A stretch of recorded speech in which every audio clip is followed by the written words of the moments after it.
Okay, so good morning. I'm in a taxi. I'm heading out downtown Kingston, and I'm with this driver who's just going to tell me a little bit about Jamaica. So we're in a mini cab, and if you have a look, it's a glorious sunny day here. Morning. Look at that. Glorious sunny morning. It's just gone 8 o'clock. And here it is. So you can tell me all about Jamaica.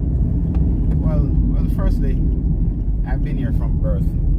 I have no intention to leave.